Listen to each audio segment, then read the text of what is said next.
সম্ভ্রান্ত বংশের মেয়ে চুরি করছে, চুরি করার পর বিষয়টা সবাইকে ভাবিয়ে তুললো যে এমন একটা বংশীয় মেয়ে চুরি করছে, এটা কেমন কথা, তার এখন হাত কাটা হবে। নবীজিরে বইলা দেখে একটু শিথিল করা যায় কিনা বিচারটা, নাউজুবিল্লাহ বলে। নেতারা মিটিং করলো, চলো মোহাম্মদের কাছে যাই সাল্লাল্লাহু আলাইহি সাল্লাম। যাওয়ার পর মোহাম্মদকে গিয়ে বলবো যে একটু যেন আইনটা শিথিল করে ফাতেমার হাত না কাটা হয়। এই জন্য কি করা যায়, মোহাম্মদ সাল্লাল্লাহু আলাইহি সাল্লামের সাহাবীদের মধ্যে যারা মুরব্বী পর্যায়ের, তাদের সাথে বিষয়টা নিয়ে আগে কথা বলি, তাদের মাধ্যমে নবীর সাথে কথা বলা হবে। মুরব্বীদের কাছে এই বিচার আসছে, আসার পরে মুরব্বী সাহাবীরা বললেন, হ্যাঁ আমরা পারবো না নবীজির কাছে যাইতে, তোমরা এক কাজ করো। নবীজির নাতি উসামা ইবনে যায়েদ রাদিয়াল্লাহু তাআলা, যাকে নবীজি খুব ভালোবাসে, হাদিসে আসছে হিব্বু রাসূলিল্লাহ, উসামা ছিলেন নবীজির আস্থাভাজন একজন। আর যেহেতু নাতি, আর নাতির প্রতি নানা দাদাদের একটু দুর্বলতা থাকে, এক কাজ করো তোমরা উসামাকে নবীজির কাছে পাঠাও। আমরাও দেখবেন মাঝে মাঝে ঝামেলায় বললে নাতি নাতনিদেরকে পাঠাই দিই, যা তোর নানারে বুঝা, দাদারে বুঝা, না আমরা ভয়ে যাই না। উসামা ইবনে যায়েদ রাদিয়াল্লাহু তাআলা নবীজির কাছে গেলেন, আপনার সাথে একটু কথা আছে আমার। কি কথা? আমারে একটা বিষয় জানাইছে একদল মানুষ, সেই বিষয়ে আপনার সাথে কথা বলতে আসছে। বলো, কি বলবা? ফাতেমা নামে একটা মেয়ে চুরি করছে, আপনি তো মনে হয় জানেন, এখন তো কোরআনের বিধান অনুযায়ী তার হাত কাটা হবে, বিচারটা কি একটু শিথিল করা যায় না? নবীজি বললেন, উসামা আতাশফাউ ফি হাদ্দিম মিন হুদুদিল্লাহ, আল্লাহর বিচার শিথিল করার ব্যাপারে তুমি আমাকে সুপারিশ করছো? উসামা, আল্লাহর স্থিরকৃত আইন শিথিল করার ব্যাপারে তুমি আমাকে সুপারিশ করছো? নবীজি বুঝতে পারছে উসামা তোমারে কেউ পাঠাইছে, তুমি নিজে থেকে আসো নাই, চলো বাহিরে যাই। নবীজি বাহিরে গেছে, সবাই দাঁড়ানো। আল্লাহ নবী সবার উদ্দেশ্যে একটা ভাষণ দিলেন, শোনো তোমরা, ফাতেমা নামে একটা সম্ভ্রান্ত মেয়ে চুরি করার কারণে আজকে তোমরা তার ব্যাপারে আমার কাছে সুপারিশ করতেছো। আল্লাহর কসম তোমরা মনে রাখবা, লাউ আন্না ফাতিমাতা বিনতা মুহাম্মাদিন সাল্লাল্লাহু আলাইহি ওয়াসাল্লাম সারাকাত লাকাতা মুহাম্মাদুন ইয়াদাহা। নবীজি বললেন, আল্লাহর কসম, আমার মেয়ে ফাতেমা যদি আজকে চুরি করত, আমি মুহাম্মদের চাইতে সম্ভ্রান্ত মানুষ দুনিয়াতে আসবে না, আসে নাই। আমার মেয়ের চাইতেও সম্ভ্রান্ত মেয়ে দুনিয়াতে আসে নাই, আসবে না। নবীজি বলেন, আজকে ওই সম্ভ্রান্ত বংশের মেয়ে ফাতেমা চুরি না করে যদি আমার মেয়ে ফাতেমা চুরি করতো, আল্লাহর কসম, কোরআনের বিধান অনুযায়ী আমি নবী মুহাম্মদ আমার কন্যা ফাতেমার হাত আমি কেটে দিতাম, আমার মেয়েকে আমি ছাড়তাম না। তোমরা কোন ফাতেমার ব্যাপারে? এটার নাম ইনসাফ। এটার নাম কি? মুসলিম শাসকের 2 নম্বর গুণ, তিনি ইনসাফ করেন। মুসলিম শাসকের 3 নম্বর গুণ, অন্যায়ের পথ পরিহার করে তিনি ন্যায়ের পথে চলবে। আরবিতে 2টা সুন্দর আরবি আছে, ইফসাদের পথ পরিহার করে তিনি ইসলাহের পথে চলবে, ফিতনার পথ পরিহার করে তিনি সংশোধনের পথে চলবে। এটা 3 নম্বর গুণ। সূরা আরাফের 142 নম্বর আয়াতে আল্লাহ বলেন, মুসা নবী যখন তুর পাহাড়ে গেলেন তাওরাত কিতাব আনার জন্য, আল্লাহ বললেন 30 রাত থাকতে হবে আপনার। এই 30 রাত ইতিকাফ করার পর আল্লাহ কি দিয়ে দিবে? তাওরাত কিতাব। পরে আল্লাহ আরো 10 রাত বাড়াইছে, এ হলো 40। আল্লাহর ভাষাটা এইভাবে, ওয়া আদনা মুসা 30 লাইলা, আমি মুসাকে 30 রাতের ওয়াদা করলাম। এরপরে কি করলাম? আতমামনাহা বিআশরিন, আমি আরো 10 দিয়ে এই 30 কে পূর্ণ করে বানাইলাম 40। ফাতাম্মা মিকাতু রাব্বিহি 40 লাইলা, এইভাবে পূর্ণ 40 দিন মুসা আলাইহিস সালাতু ওয়াস সালাম অবস্থান করতে হবে। তার অবস্থানের মেয়াদ হলো মোট 40 রাত। মুসা নবী যখন তুর পাহাড়ে কিতাব আনতে যায়, তার ভাই হারুন নবীকে বললেন, وقال موسى لأخيه هارون اخلفني في قومي وأصلح ولا تتبع سبيل المفسدين। মুসা নবী তার ভাই হারুন নবীকে বললেন, ভাইজান আমি তুর পাহাড়ে যাইতেছি কিতাব আনতে, আপনি আমার অধীনস্থ হবেন, আপনি এখানে শাসন কার্য পরিচালনা করবেন, আপনি ফিতনার পথ পরিহার করে সংশোধনের পথে আপনি চলবেন, ইফসাদের পথ পরিহার করে ইসলাহের পথে চলবেন। কি বললেন? আসলিহ, আপনি সংশোধন করবেন। ওয়ালা তাত্তাবি সাবিলাল মুফসিদিন, যারা ফাসাদ সৃষ্টি করে হাঙ্গামা করে তাদের পথ আপনি অনুসরণ করবেন না। এই হলো 3 নাম্বার। 4 নাম্বারটা গুরুত্বপূর্ণ, এটা আমার সাথে একটু বলেন যেন মনে থাকে। বলেন, শিষ্টের লালন, দুষ্টের দমন। এটার সহজ বাংলা হলো, ভালোকে লালন করতে হবে, খারাপকে দমন করতে হবে। আমাদের দেশের চিত্র ভিন্ন। আমাদের দেশে ভালো যারা, এদেরকে দমন করা হয়, খারাপদেরকে লালন করা হয়। এইটা তো সঠিক হলো না। খারাপকে করা হয় লালন, ভালোকে করা হয় দমন। এরকম বেইনসাফি আমাদের দেশে আর চলতে দেওয়া ঠিক হবে না।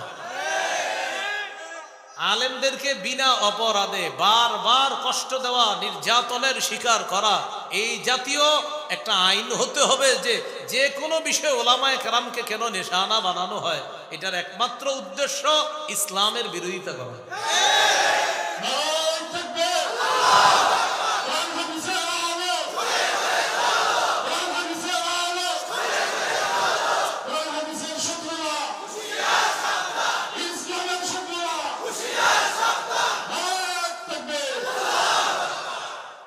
চার নাম্বার গুণ, শিষ্টের লালন, দুষ্টের দমন।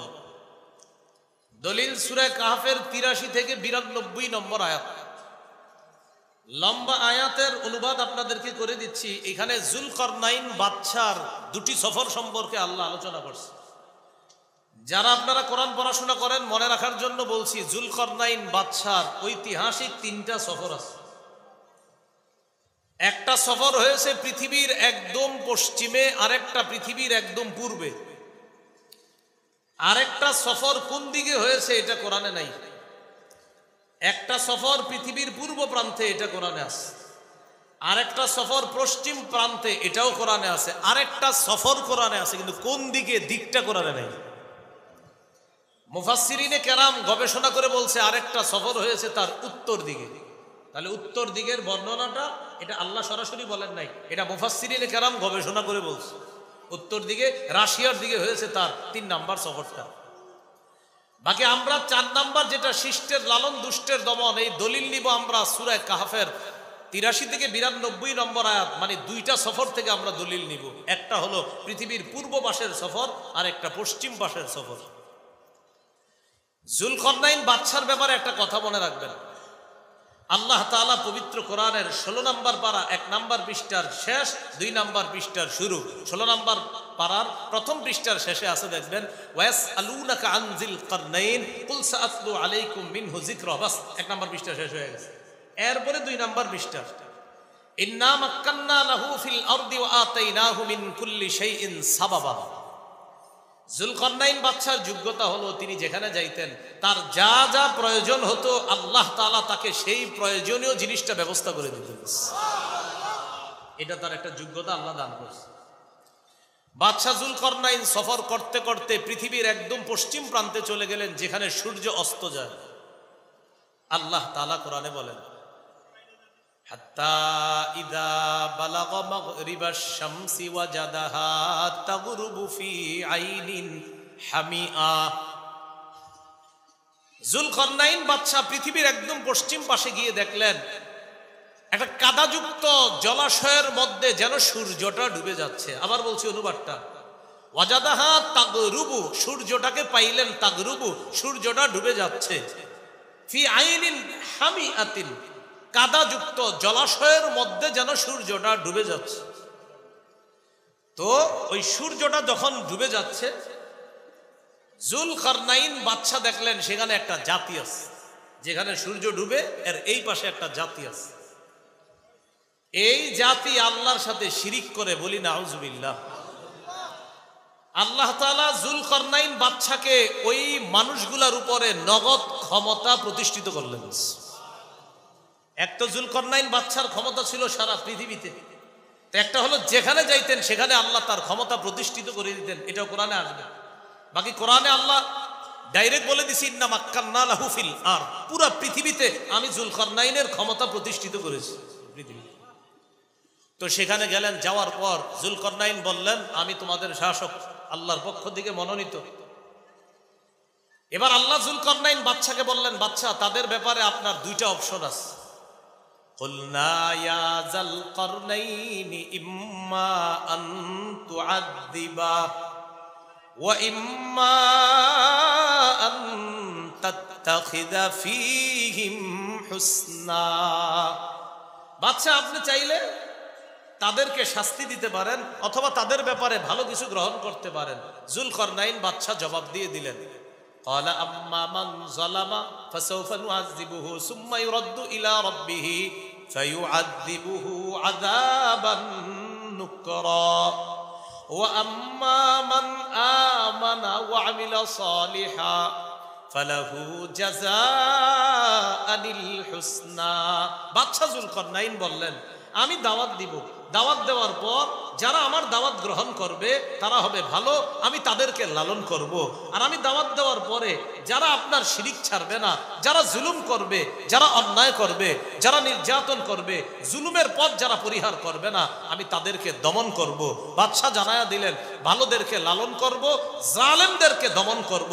এই জন্য মনে রাখবেন ভালোকে লালন করা, জালেমকে দমন করা এটা ছিল উচিত, কিন্তু উল্টানো যেন না হয় যে জালেমকে লালন আর ভালোকে দমন। এমন যদি হয়ে যায় তাহলে দেশের উপরে গজব আগে যা আসছে এর চেয়ে আরো বড় গজব আসবে। জালেমের সহযোগী হওয়ার কোনো সুযোগ নাই। বলেন জালেমের সহযোগী হওয়ার কি নাই?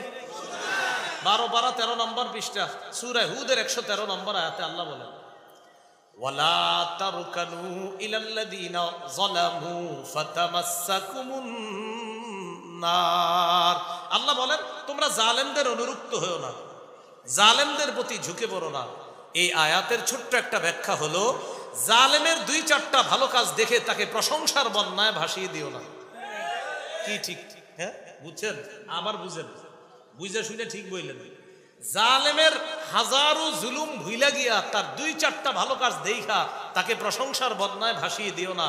কেউ যদি জালেমের হাজার জুলুম ভুলে যায় 2-4টা ভালো কাজ দেখা, আল্লাহ বলে ফাতামাসসাকুমুন নার, অপেক্ষায় থাকো আগুন স্পর্শ করবে তোমাদেরকে।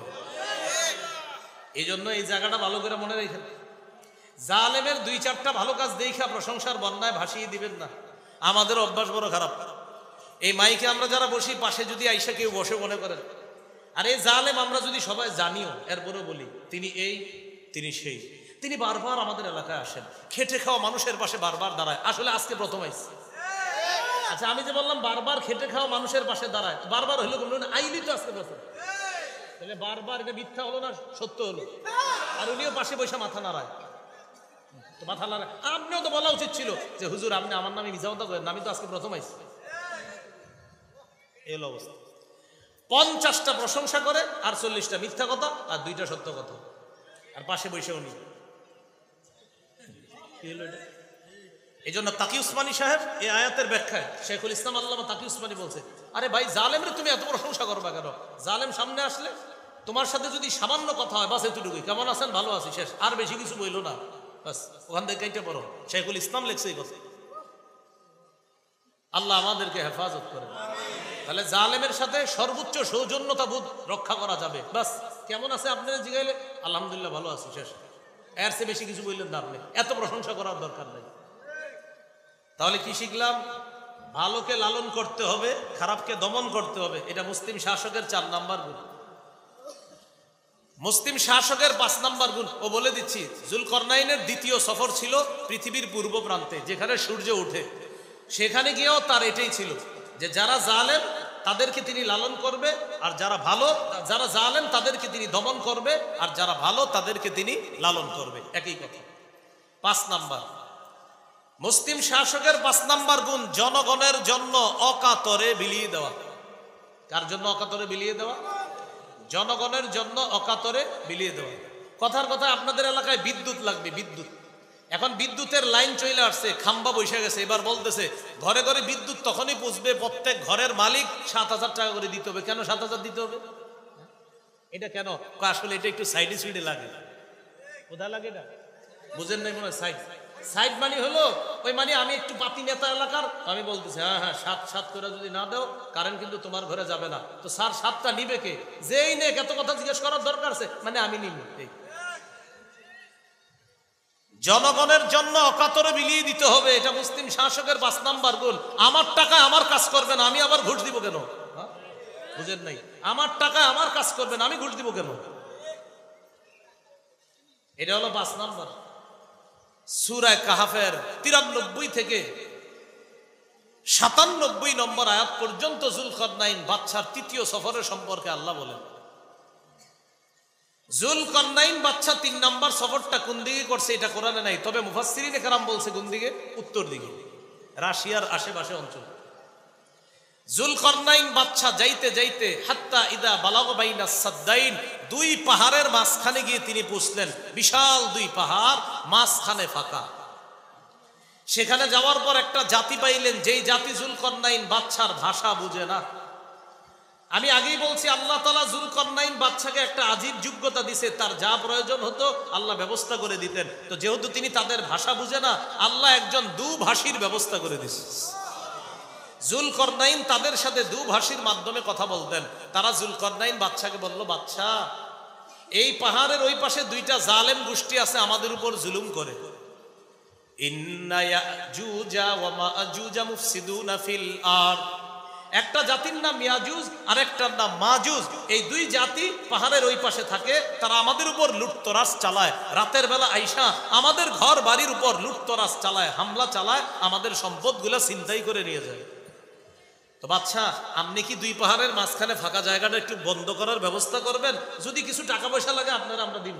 তারা বলতেছে, ফাহাল নাজআলু লাকা খারজান আলা আন তাজআলা বাইনানা ওয়া বাইনাহুম সাদ্দা, এই যে আপনি আমাদের মাঝে আর তাদের মাঝে দেয়ালটা করে দিবেন, প্রয়োজনে যদি কিছু ট্যাক্স টুক্স দিতে হয় আমরা দিব, সমস্যা নাই, তাও আপনি কাজটা করে দেন। বাদশারে ঘুষের অফার করছে।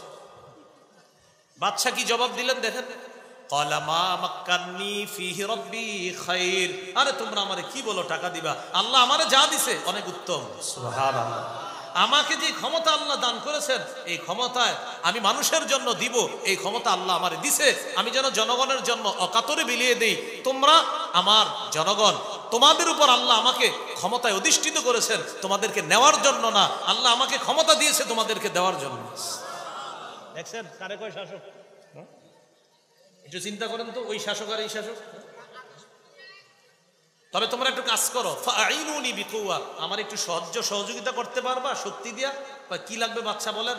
ওই যে লোহার পাতগুলা, এই পাতগুলা একটু বহন করে আনবা। এটা কোনো ব্যাপার না, শক্তিশালী জাতি ছিল, লোহার পাত আনছে। আনার পর 2 পাহাড়ের মাঝখানে লোহার পাতগুলা রাখছে। রাখার পর কোরআনের ভাষা, হাত্তা ইদা সাওয়া বাইনা সাদাফাইন, 2 পাহাড়ের মাঝামাঝি একদম চূড়া পর্যন্ত আপনার ওই পার্টিশন হয়ে গেছে। 2 পাহাড়ের সর্বোচ্চ উঁচা, এই পাশে একটা পাহাড়, এই পাশে একটা পাহাড়, মাঝখানে যে ফাঁকা জায়গাটা, এই পরিমাণ আপনার উঁচা পরিমাণ দেয়াল করলেন যুলকারনাইন। এই 2 পাহাড়ের একদম সর্বোচ্চ চূড়া পর্যন্ত লোহার পাতগুলা উনি খালি জায়গায় রেখে দিলেন। এবার একটু বুঝেন, লোহার পাত রাখছে তো ইয়াজুজ মাজুজ যে ভয়ঙ্কর জাতি, এটা ধাক্কা দিলেই পড়ে যাবে। এখন কি করা দরকার? পার্টিশন দিতে হবে লোহার এই পাতগুলাকে। বাদশা যুলকারনাইন বললেন, এক কাজ করো, তোমরা আগুন জ্বালাও, উনফুখু, তোমরা বাতাস দাও, আগুনের মধ্যে বাতাসের ব্যবস্থা করো। এই আয়াতে গবেষণা করে বর্তমান কামার শিল্প, কামার, আরে কামার আছে না, কামার, ওই যে দা লোহা বানায়, এই দা লোহা বানায় কোরআনের এই আয়াতের উপর গবেষণা করে এই শিল্প আবিষ্কার।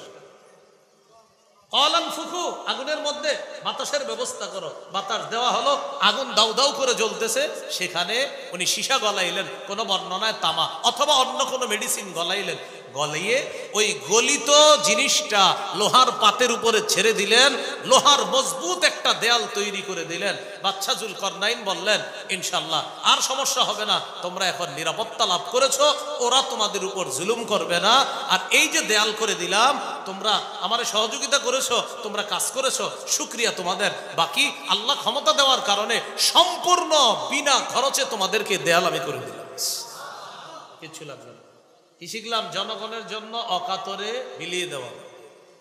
ছয় নম্বর গুণ মুসলিম শাসকের, এটা আমার সাথে একটু বলেন, বলেন জনগণের জন্য